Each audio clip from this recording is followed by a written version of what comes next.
Welcome to Innovations in Education. I'm your host, David Adams, CEO of the Urban Assembly. And on this show, we bring guests every single episode who have made things work in public education.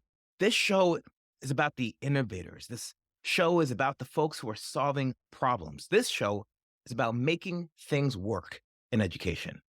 Now, there's a lot of shows out there talking about what's wrong in the education systems, and those are great shows. There's some shows talking about what we're not doing well, and there's a lot to learn from those, but that's not this show. This show is going to be featuring educators who are making things work for young people and improving public education. I am so excited here to welcome Meghan Mackay to our show.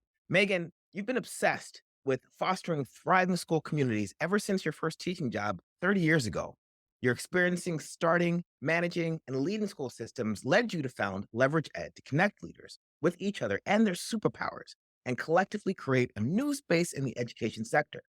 Now, prior to Leverage Ed, you co-founded Zeta Charter Schools in 2017 and served as principal, MD of schools, and MD of the Education Institute for Success Academy Charter Schools from 2012 to 2017.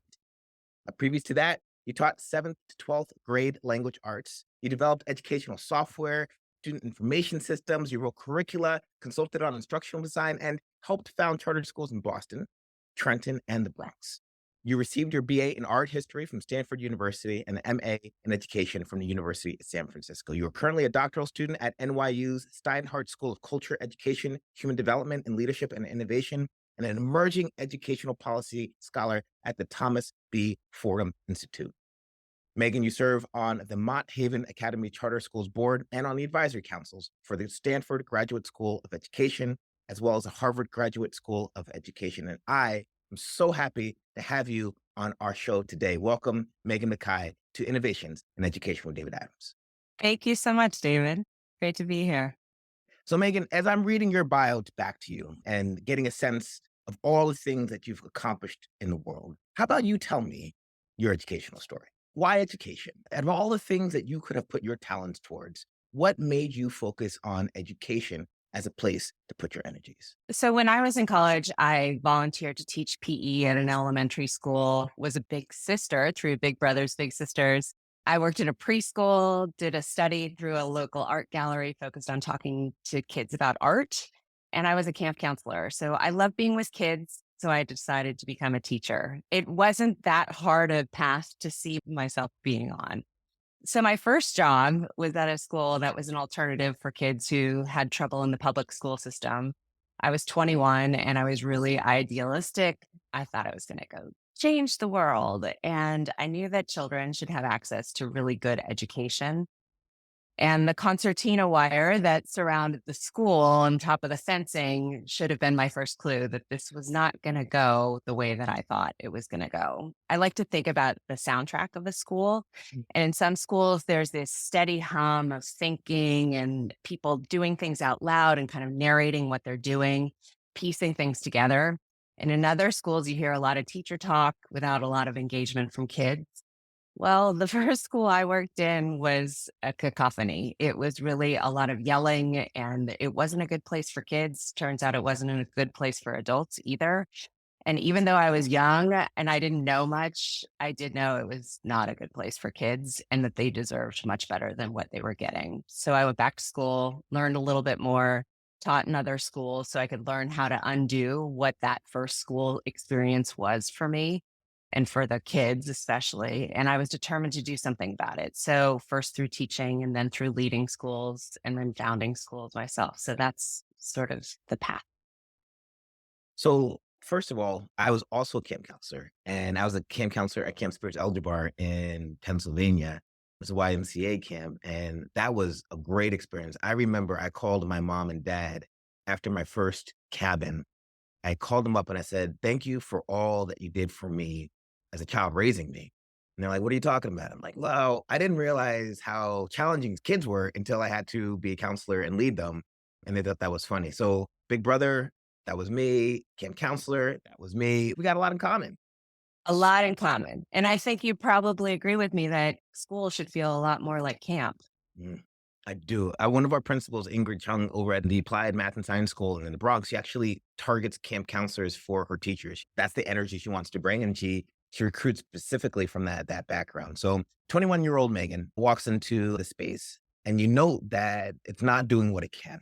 So, walk me through and so I am founding charter schools, and so I am putting myself in a place to reimagine what public education could look like. Some people just look at it and you know what, like somebody should fix this. This is a problem that somebody should work on.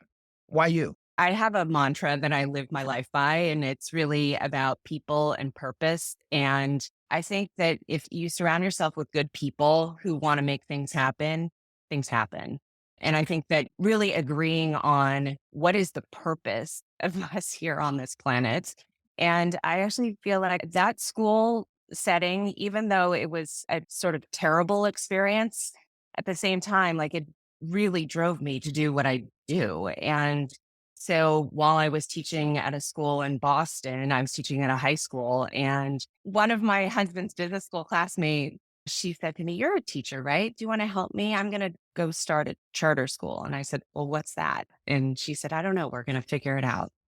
So the challenge was really to combine kind of the best of all different kinds of cultures and languages, really recognizing that there's opportunity in differences Mm. with really high standards. And so I was in charge of the standards way back in 1995 when very few places had standards that were written down. So I found some and studied them, collected them, and then we worked through what the standards would be. So that was sort of my first foray. And because it was in Boston, I kind of felt like it was revolutionary because it was in the bed of the revolution, the American Revolution. So I felt like, what better place to start a revolution in really changing the way kids are educated? So they bring you on and they're like, "Hey, we want to do a thing." And you're like, "What's that thing?" And they're like, "It's called a charter school." And you're like, "Good enough for me, right? I got passion, I got smarts. Let's figure this out."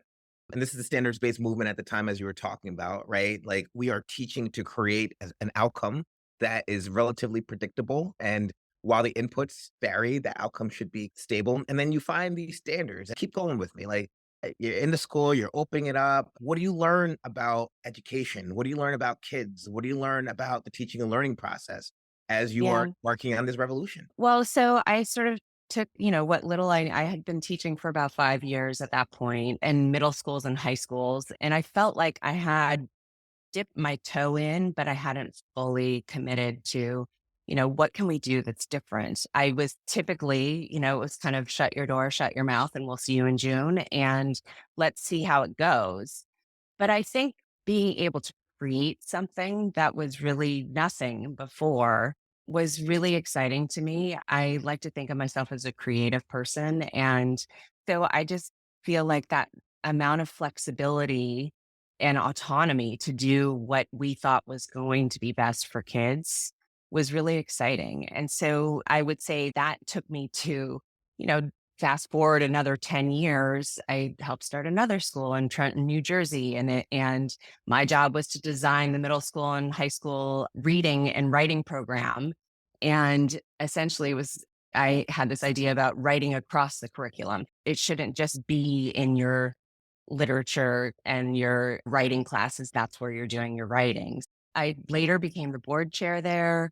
And I still work with the leader from the school there, different leader, but they're now serving pre-K to 12, which is amazing. And then, that led me to another foray into other schools with a very different idea about how we might integrate foster kids in with general population and give everybody some of the same experiences, but recognizing that you meet kids where they are. And so it's a very special place. It's one school, it's pre-K to 8. It's in Mott Haven in the South Bronx. And 30% of the kids are foster youth, 30% are child welfare involved, and the balance are children who live in the neighborhood. And social workers are on staff. They work closely with the teachers. They've just reimagined the way that you should. It's not just a school for foster kids. It is a great school. I would send my kids to school there every single day. And then 4 and 5 were Zeta, right? Zeta Charter Schools. I co-founded with somebody I had worked with at Success. We applied for 2 charters off the bat, and I had the dream job of being able to design and create all the curriculum and instruction and training. And my co-founder, who is the CEO and runs the schools today, she dealt with all the elected officials and the finances and the operations. And so we were a good team because we really divided and conquered. And, now there are 7 schools. And what I'm proudest of is they're the largest pre-K provider in New York City. There are almost 400 pre-Kers. So that's sort of what I would say I don't know. I like to create. I think I'll create again. I'm always looking for what are schools doing that are innovative and creative, and how do we better serve kids and make sure, we have the right people on our team. Mhm. So you first started out with this standards. Then you moved to this idea about writing across the curriculum. Then you came into this notion of inclusion. How do we take foster kids and create an environment where they have a sense of belonging? Then you moved to the Zeta space where you're looking at pre-K and what does it mean to organize schools in the space for pre-K. And out of all these spaces, what are some things that you learned, Megan? What are your takeaways from all the creating that you've done that you incorporate into your future plans? Good question. I think that context matters. I think that really understanding what does the community want? What does the community need from their voices? Really investing in where you are, and also knowing that there are a lot of good things out there. There are a lot of good things to choose from. You don't have to reinvent the wheel. I like to tweak the wheel. And I think that hiring is really important. I was very adamant that we were going to give people an experience. I was hiring, and the experience went like this. Okay, you want to be a principal at Zeta? Here's what you have to do. I'm going to have you watch this video of a kindergarten lesson, and it's not very good. And we all know it. And so then you're going to take some notes and you're going to come to the interview and tell me what your feedback is. And then when you get to the interview and they take out their notes and they say, here you go, here's my assignment. And I'm like, nope, I'm the teacher.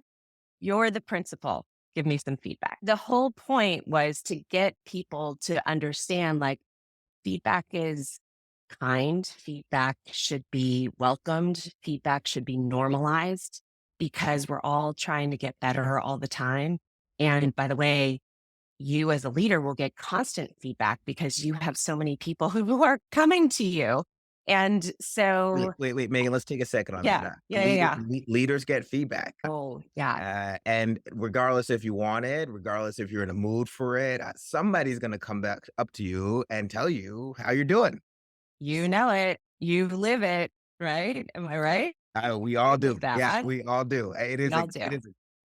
It is a gift to receive Yes. that feedback. So you're telling me the story of your hiring and your principal or principal candidate needs to deliver this feedback to you in real time, and you're assessing. Can they do it? Can they actually give it? So, they start and they're very kind. They're very nice. They don't want to mess up. And at some point, I do a timeout. Okay, on a scale of 1 to 10, what's my lesson?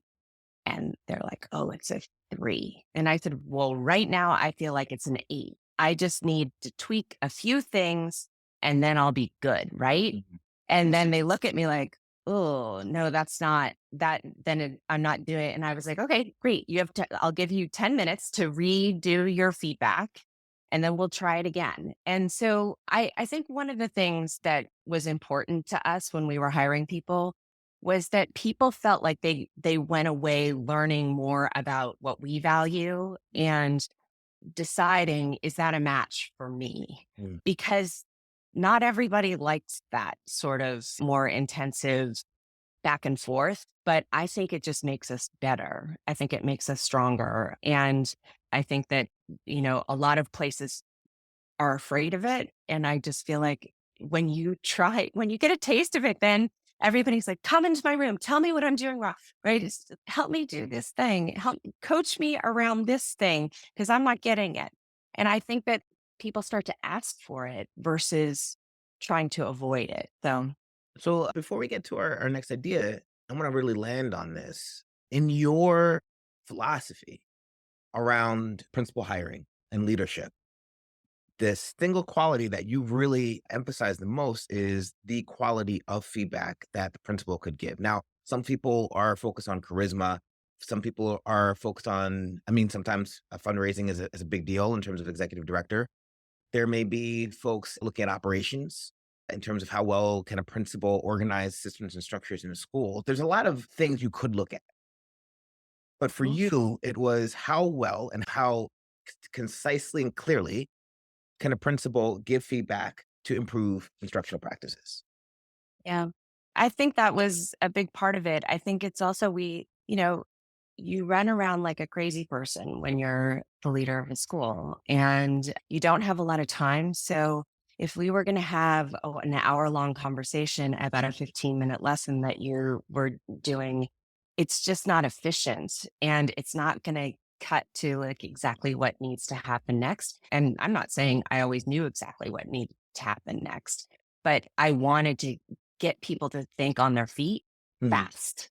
Yeah. And so I think that was the idea behind the feedback is we, you know, are you watching the faces in your room and they're all kind of looking sleepy because things aren't happening efficiently enough? And, I think different lessons have different times. It's nuanced and you have to be flexible in your thinking. So you started a number of schools across the East Coast, up and down, anywhere from Boston to Trenton. And then you started a foundation, and that's Leveraged Ed. So walk me through the transition from, I'm going to call you a serial school creator. How does that feel for you? Yeah, I like that. Okay, like, if I walked down the street, I'd be like, "Oh my god, she's gonna start a school. Watch it. Don't get too close," right? There's a standards-based approach coming to your school closely. But then you shifted from creating schools to creating a foundation. So bring us into that space. What changed your thinking? Yeah. So I think that one of the things that I kept thinking about is okay, I'm one person and I can create these schools that then other people run, right? And that's all well and good.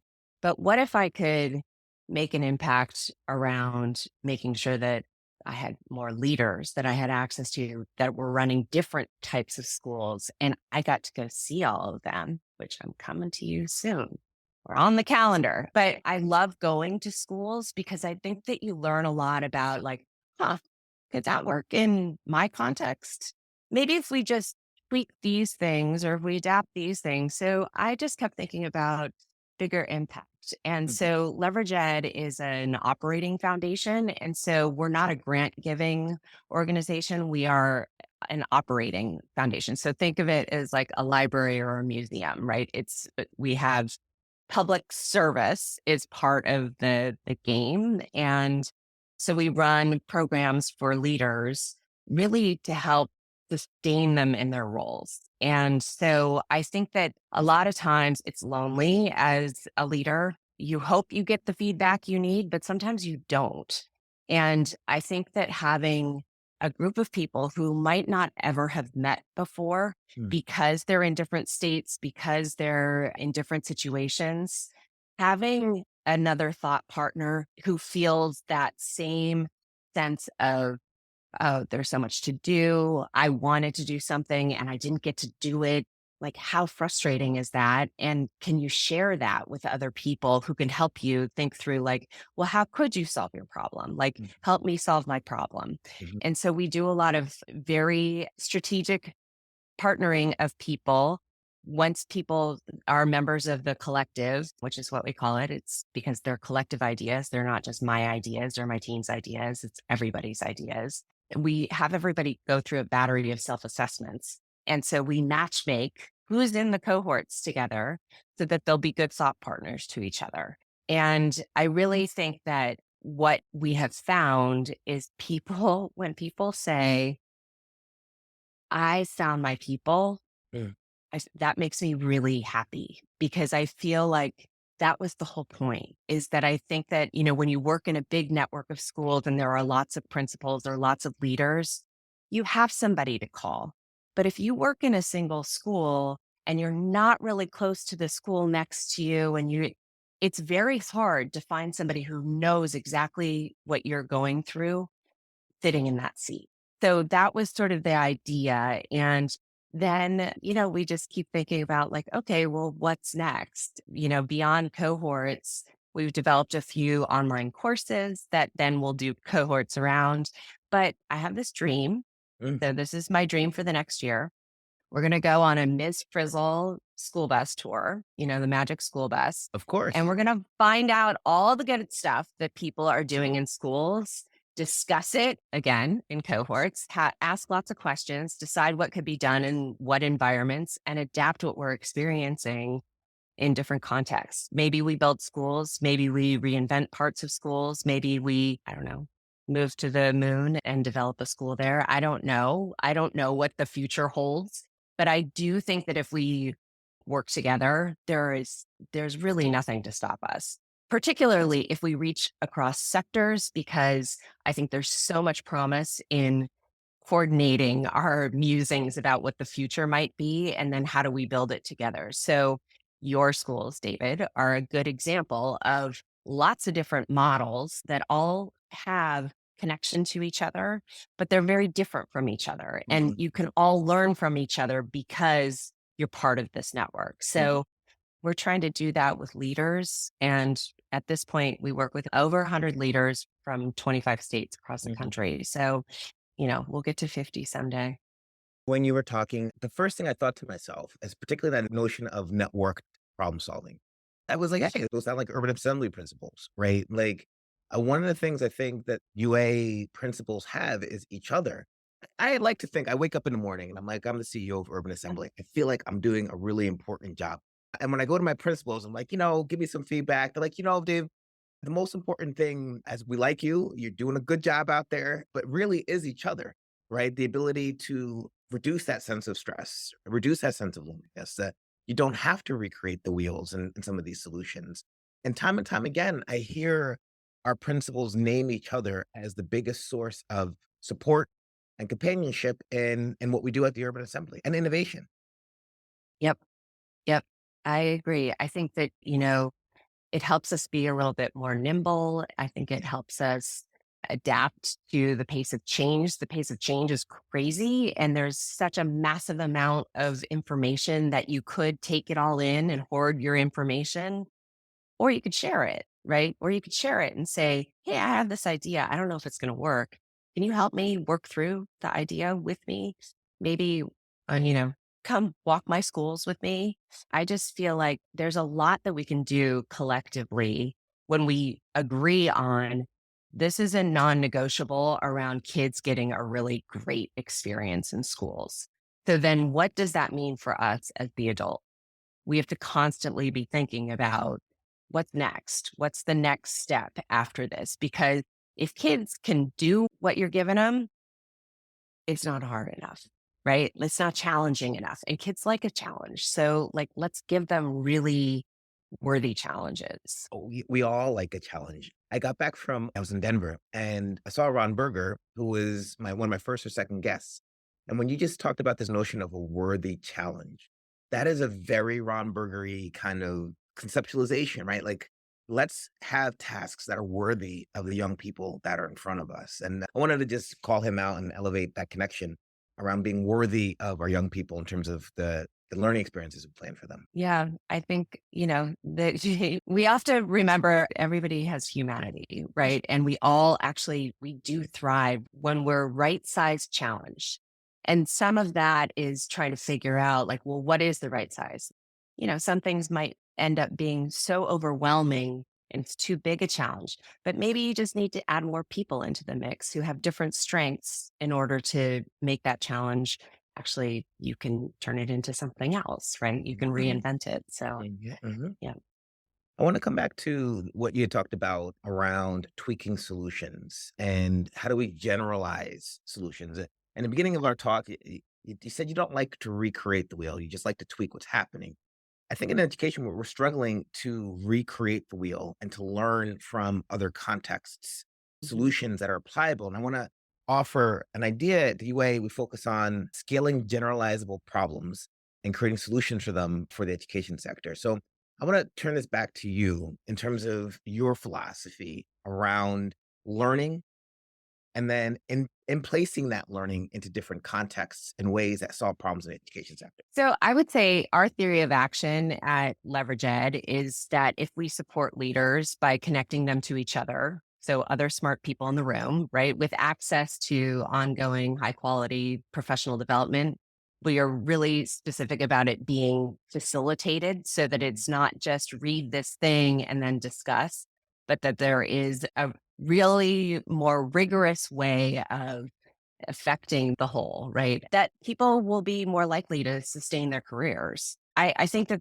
we have we have a problem in our country, possibly across the world, around people really feeling like this could be their career. And so we have a lot of people who are leaving the profession, and how do we keep them? Yeah. I'm currently in this doctoral program, and that is the focus of my study is the challenges of the superintendency in urban locations. And I just feel like there it's I don't think it's an unsolvable problem, but I do think that it takes a committed group of people who really want to work through that problem and think about, well, what could help sustain people? And if you can find it, it might end up being some incremental things before you really have a breakthrough. But I really think, again, if you hang on the collective action by really like sharing ideas and not being afraid to say like, I really messed up and Mm. here's how I really messed up. But here's what I learned from it. It's really not about the messing up. It's about what you do with what you learn afterward. So if I were to think about, how do you solve the problems and then think about what do you take away, the generalizable part of what you've taken away is useful in lots of contexts. Mhm. And it's just a matter of thinking more flexibly like, "Oh, yeah, that's similar to what we just experienced with another problem." I hear you talking about one of the major problems that we're facing in education, and that's sustainability of our workforce. I want to turn this into a larger conversation around what are the strengths and opportunities for public education in New York City and across the country and across the world. But maybe we could start off with this idea of the workforce as something that we really need to pay attention to in terms Mhm. of sustainability. Yep. Yeah, I mean, again, it's like the pace of change is so fast that we don't know what's gonna be next, what it will be the next careers, what will be the careers of the future. But we should be thinking about, like, how do schools and different sectors intersect, right? I had a good conversation with a friend who is an educator in Connecticut, and she was telling me about the Carnegie Foundation is rethinking the Carnegie unit.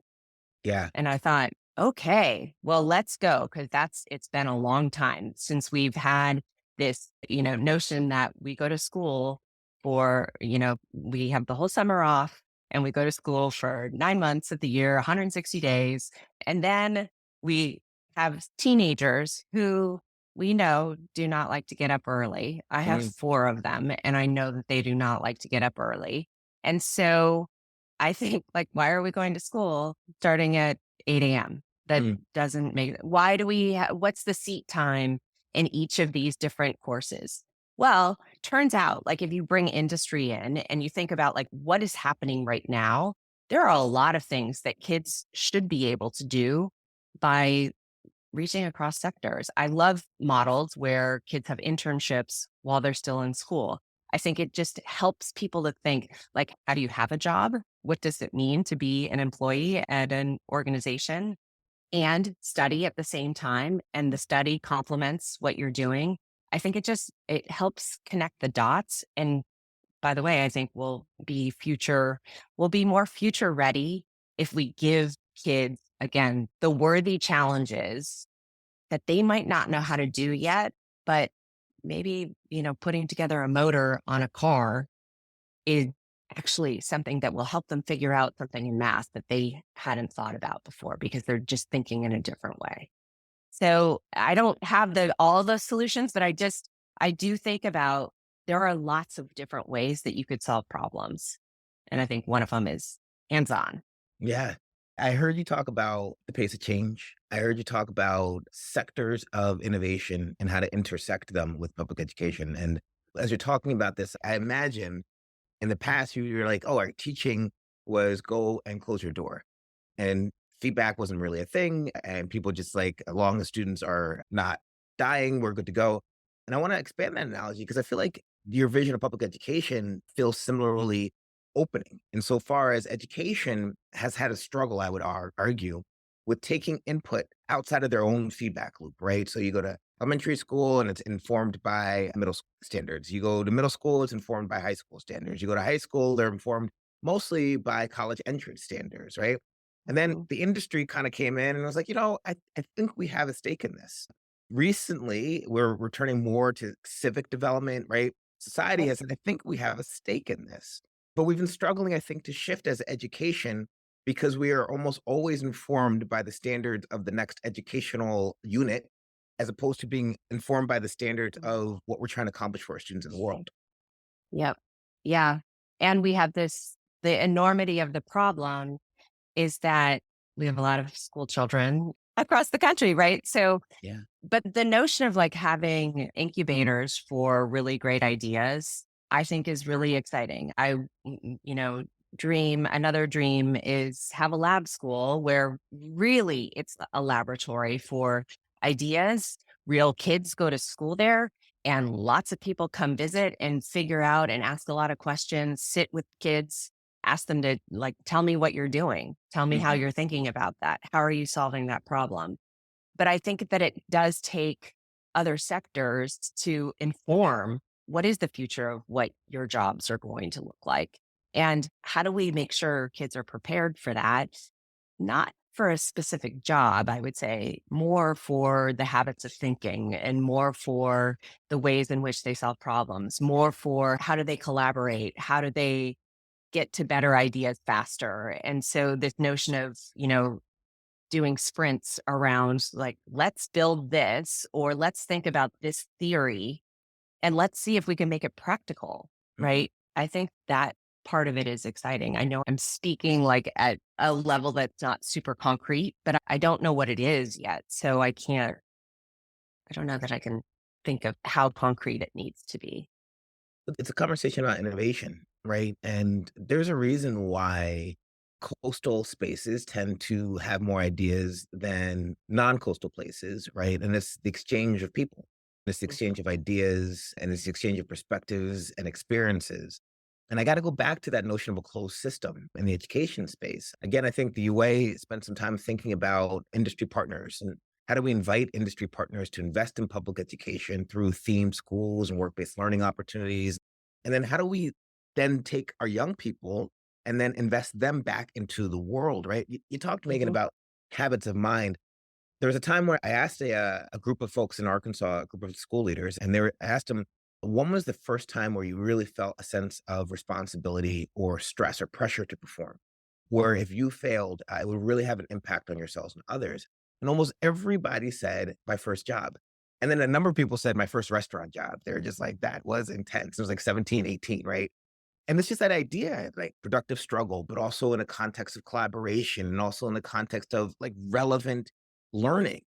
And Right. these things are things that we're trying to innovate around and scale and reproduce. And we struggle with that because I think we are informed by the next thing rather than the right thing. Mhm. Mhm. Yep. I agree. I also think that we tend to pigeonhole what this is, right? And like really narrow the focus before we even know whether it should be narrowed. Maybe it should be much broader than what we're thinking. And so, I do think that it takes industry partners to inform. Yeah. Schools aren't going to inform it because as you said, kindergarten curriculum is based on like what first graders, what, right? It's a stepping stone to the next level of education. It's not necessarily a stepping stone to a passion that you want to pursue for the rest of your life. Mhm, mhm. So let's talk about amplifying what works on Leveraged Ed. Your website says that we amplify what works. And I got to go back. I feel like you and I have similar kind of pathways, everything from camp counseling to amplifying, right? At the UA, we talk about scaling what works. So, what are examples of scale, educational scale, and what can we learn from scaling and generalizing solutions in the Mhm. educational space in a way that helps us do what works more often? Yeah. So again, I think your organization is a really good example of this, right? Where you build something around, you have this social emotional learning that gives young people their sense of self, how they fit into the whole. That's an enduring thing. They're going to take that with them for the rest of their lives. They're going to be able to really meet your mission to advance themselves, right? Through their economic and social mobility because that's what they've learned. And at the same time, you're spreading this beyond urban assembly because you know how to help schools do this in their own schools, right? So I think that some of it is just finding the bright spots, finding the proof points, finding the things that are really changing the game, and then taking that and like doing it really well first, right? Like not just I have an idea and I'm going to spread it. No, I have an idea. I'm going to incubate it. I'm going to nurture it. I'm going to grow it within. And then I'm going to take it on the road, take the show on the road, right? So really that's about adaptation, right? Yeah. Because you have to contextualize it to the next place. This is the big So tension, right? Because you talked about this yeah, when you're developing schools. It's the what's the fidelity? And let's go back a little bit to your Success Academy kind of days, because that's a really specific way of thinking about scale, right? mm, And balancing contextualization with fidelity is not always easy. no, not easy. Yeah. Yeah. The success model is very cookie cutter, right? This is going to work here and it's going to work in all of these different places. And it does. But there's a lot of centralized control over like what the environments are. And so that part of it is really important. And so, yeah, so taking that show on the road and going somewhere else, if the training apparatus isn't working, if the operations isn't supporting, it's all the different pieces. It's not just the curriculum. It's not just the teachers in the rooms. It's not the leaders in the buildings. It's all of the whole. It's all of it. And you need all of it to make the machine run.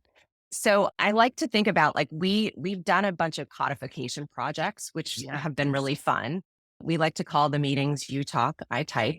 And then we just ask a lot of questions. And Yeah. it's about like thinking about the process as like thoughtful translation of what they're saying Mhm. because we try and listen really carefully to what isn't being said. Oftentimes, I think the founders or the creators of these systems, it's self evident Yes. for them, but Yeah. it's not evident for everyone else. And so the Yes. only way to really spread that idea with fidelity is to really understand all of the ins and outs. What else goes into that? How many people does it take to do that? How many resources does it take in order to produce those things? Yeah. And so I think that you have to make your thinking visible. It's impossible to scale things that aren't visible to everyone else because the nuance is really important. The language is important. Yes. It again goes back to the soundtrack of like, what is the soundtrack? Oh, the soundtrack is it's fast. Actually, we move at a fast clip Yeah. and we fix things along the way. Or we move at a slow pace. We're like a river. We pick up the things all along the moss on the stones and we incorporate it, but we do it slowly, right? This Everybody has a different pace. So this you got to work with them.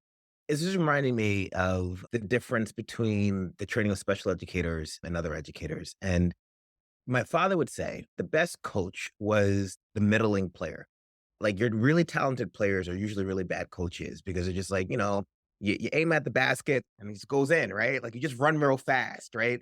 And in special education, we have this idea of task analysis where we're trying to really get clear about what are all the things that go into there's an exercise we do how to make a peanut butter sandwich, right? And you like open the bag and like I think about what you're talking about in scaling. I think about what you're talking about in terms of contextualization and what are the things that we take for granted that are actually driving the outcome and how do we listen for those things, you know?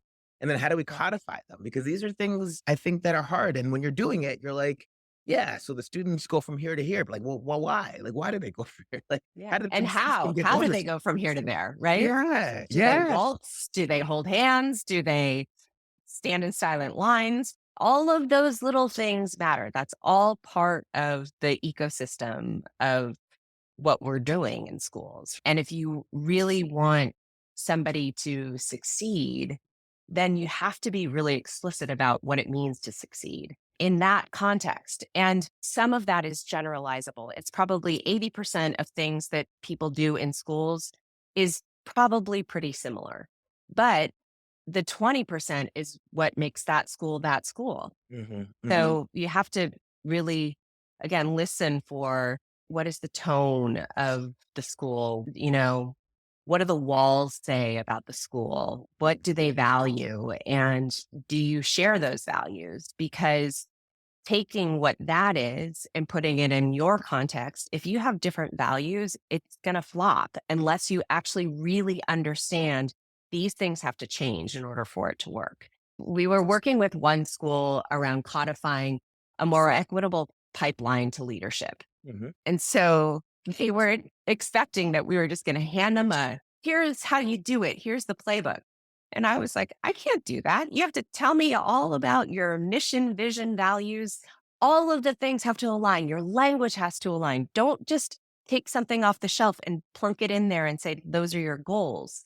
You have to come up with those things yourself. And they thought, I thought you were going to do the work for us. And I said, no, I can't possibly. I don't live in your zone. I have to understand. So I have to listen. You have to tell me more. And same thing with choosing curriculum. Like you could choose any curriculum. I'm actually pretty agnostic as to which curriculum you use, so long as it's good for kids and they're learning.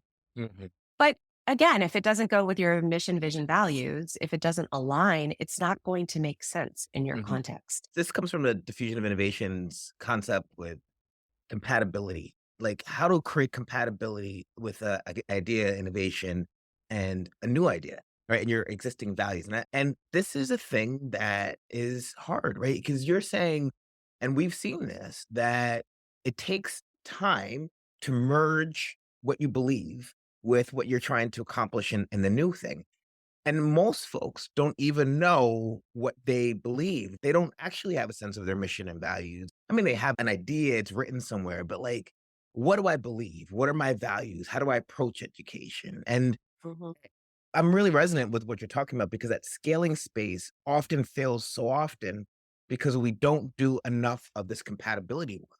What is the link between and in instruction, it's like linking to prior ideas. Hey, we taught this and now we're gonna link it here. But in culture, in schools and organizations, is linking to values. I think a lot about, I care about the outcomes for kids, but I also care about the experience that they're having. So you can get the highest test scores and it could be a miserable place for kids. Mhm, Or you could have it be such an amazing place for kids and get terrible outcomes. Both of those things can be true, or you can do things in the way that you do them as to your values that actually that's what you want, right? You want that nice through line of the outcomes are high and so is the experience. And the mhm, experience matches what your values are as a school and that's what everybody believes, and everybody is actually behaving in that same, they're speaking to each other in the language of the school. mhm. I just think that the alignment is really, really important from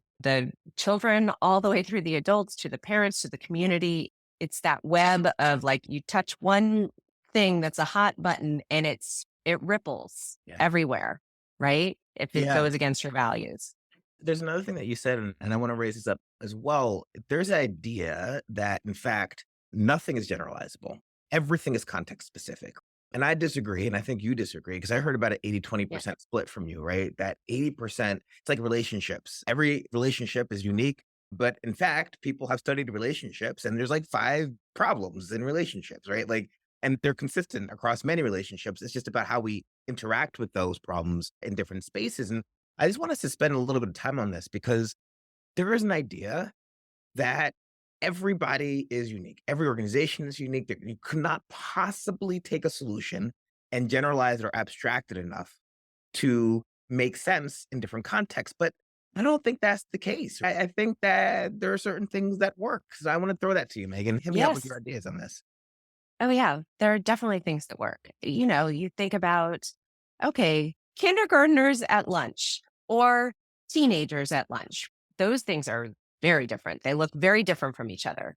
But can we generalize some things that just should be norms around they need to eat their lunch? That's to me is kind of rule one is that they need to be eating. So, but you can do things like in some schools, you might have lunch where the kids are chatting and they're up and in and out of their seats and whatever. Or you have some schools that everybody is silent and they are eating lunch. Those things they can look very different. They're all eating lunch, Hmm. but they're doing it in different ways. So I just feel like 80% is you get something to eat, you fill yourself with nutrients, and because you're going to go back into the classroom or, you know, onto your next thing. And so we want to make sure that you are nourished. That's generalizable. How it happens, I don't know. I mean, every school has a different way of doing their system. How Right. do you get kids to recycle this, compost this, put that in the trash? Teaching that to kindergartners takes a long time. Teenagers, they know that bin goes for that. So I don't know. I think that we can generalize things, but there will be specific things that are very related to this is the way we do things around here. I feel like what I'm hearing this is idea of there are common challenges, common problem sets across schools, organizations, relationships, but our solutions can be unique. And I'm going to go back, but they don't have to recreate the wheel. And I want to name this one more time, right? Like somebody out there has solved at least 10% of the problems that I'm working on, right? My job is to get to them fast enough so that I don't have to spend mental energy solving the same Hmm. problem that they've already Hmm. contributed to. And so you can find the problem before the problem finds you, right? Because Oh, at that point, it's too late. The problem is massively bigger than it was before you knew about it. So, yeah, let's be better problem solvers by actually noticing what are the commonalities in these problems and getting to what the root is and not just the symptoms. Because I think we often will, slap a band aid on what the symptoms are and we'll take care of it later. But we know that doesn't work. Actually solving for what is the issue? Is it the context or is it actually no, that's a solvable thing and we should just solve it. well, in your career, you have spent all your time thinking about how to solve problems in education. We talked a little bit about how you got into education. We talked a little bit about your work in camp counseling, your starting of schools, your thinking about leveraged ed to amplify and scale solutions. We talked about this idea of where you see education moving. And this leads me to my last question for you, Megan. And it's focused on the title of the show. In everything that you've done, what is the innovation in education that you are most proud of? That's a big question. I think I like what I'm doing right now. I didn't think that this is where my trajectory would take me. I thought I would keep hopping around and helping people start schools. But I really like what I'm doing now. I'm meeting so many interesting people. The people are really the value. A couple weeks ago, I was part of this group. We were having a discussion about the social contract.